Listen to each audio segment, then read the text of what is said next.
The first game I ever remember playing was the original floppy disk version of Star Trek 25th Anniversary in the basement of my parents' first home.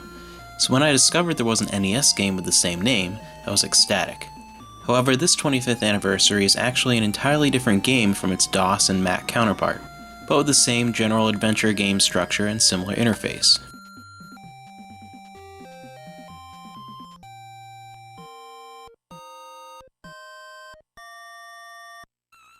As the Enterprise approaches the planet of Sigma Iota 2, it is flung into an uncharted area of space beyond the Romulan Star Empire by a tear in space-time.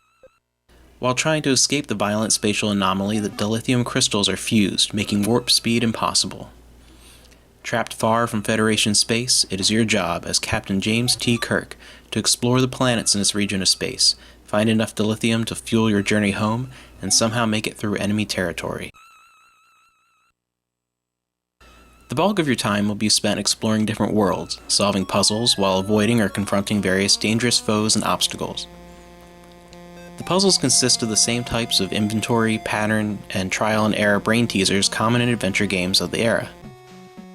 Collecting information from NPCs and gathering a plethora of items to circumvent obstacles. For instance, to access a temple, you must first learn of a repellent to get past poisonous insects that must be obtained by extracting a sample by stunning projectile-spitting plants, and bring it back to the village medicine man.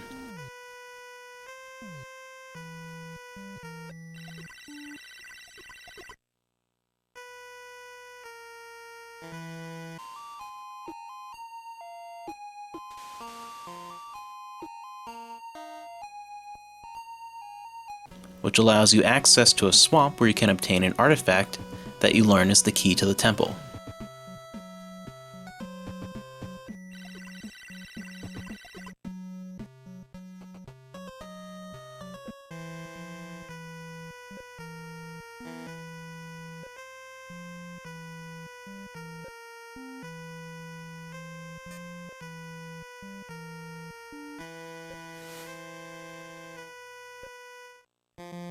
Or stepping on the correct pattern of panels on the floor in 4 successive rooms, or facing death.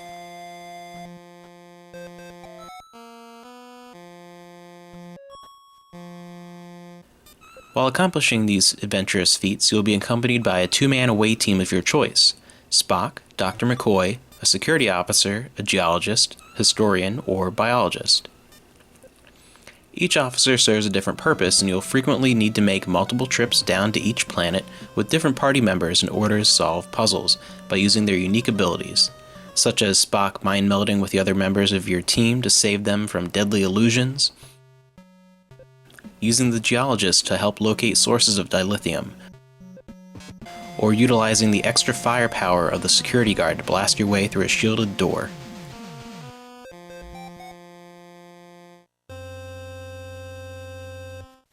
As you cross into Romulan space, moving from planet to planet in search of adequate dilithium, you'll encounter possible ship-to-ship combat with Romulan warbirds, but there's really only one instance where combat is unavoidable, and it is a simple point-and-shoot affair in no way comparable to the mechanics of its PC counterparts, and deserves little more than a brief mentioning. Overall, the various menus and real-time controls work surprisingly well with a limited number of buttons on the NES controller. Visually, I was pleasantly surprised at how well the limited color palette and graphical prowess of the good old NES translated the look of the original Star Trek. It compares favorably to other adventure games on the NES, but I will say that aside from the approximation of the show's opening sequence presented at the start of the game, there's little truly astounding here. It gets the job done, it does it well, but the visuals are not quite as strong as the gameplay.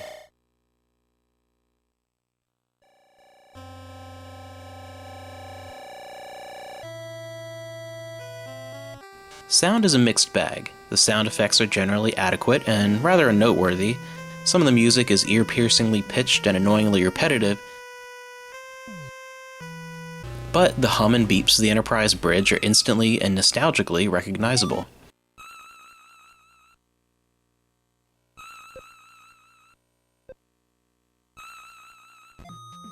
The interpretation of the opening song is fairly well done, and a few other recognizable tunes like the classic fight music make an appearance.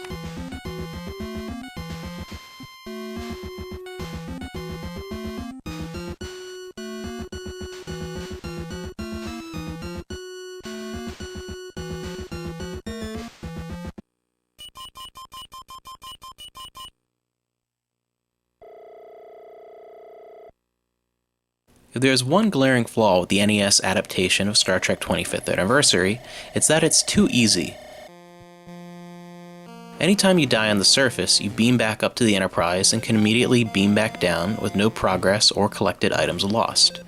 Making your way through Romulan space is disappointingly easy, and while there would seem to be a plethora of planets to explore, most are barren red herrings, and you quickly figure out how linear and short your journey really is.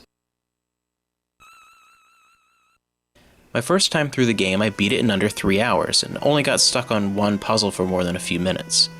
Star Trek 25th Anniversary on the NES is a brief, fairly unambitious game, but it is still an extremely enjoyable adventure that conveys the feelings of an episode of Star Trek, second only to games like Judgment Rights, Final Unity, or the first half of Harbinger.